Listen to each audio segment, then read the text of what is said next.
zèle peut t'amener à mourir tôt. Il faut être sage.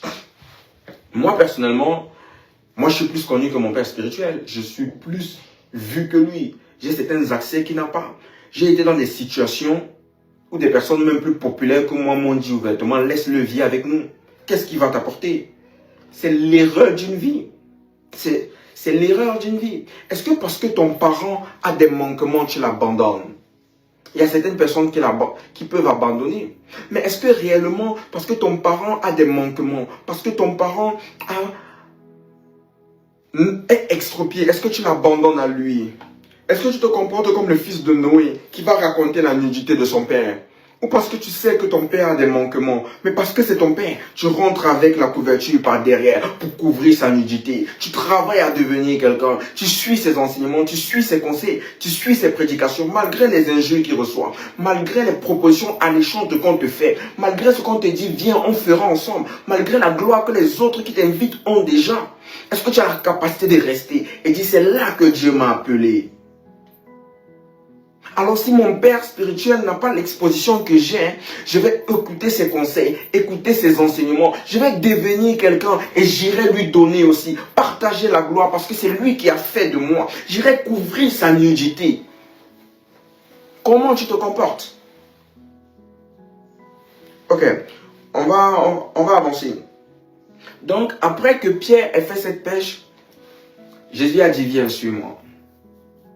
Viens sur moi. Viens sur moi. Quand ton père spirituel entre dans ta vie, et quand tu es un leader qui doit t'amener quelque part, ta responsabilité c'est de le suivre, c'est d'avoir les regards sur lui. C'est de le suivre dans ce qu'il fait, c'est de l'observer, c'est de voir comment il move. Parce qu'il y a quelque chose que tu vas recevoir. En l'observant, il y a un transfert. Ta responsabilité maintenant, c'est de l'appeler. C'est de causer avec lui pour qu'il t'apprenne davantage. Et ça, c'est un autre mystère. La conversation. La conversation, l'échange, la conversation. C'est de l'appeler, c'est de t'ouvrir à lui. Parce qu'il a ce qu'il te faut. D'accord? Donc Pierre commence à suivre Jésus. Pierre commence à marcher avec Jésus.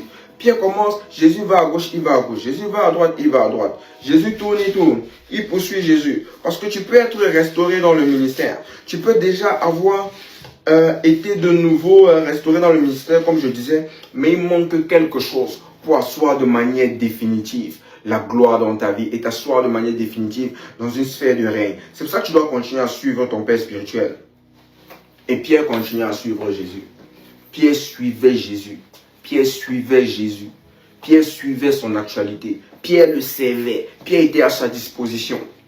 Pierre était là.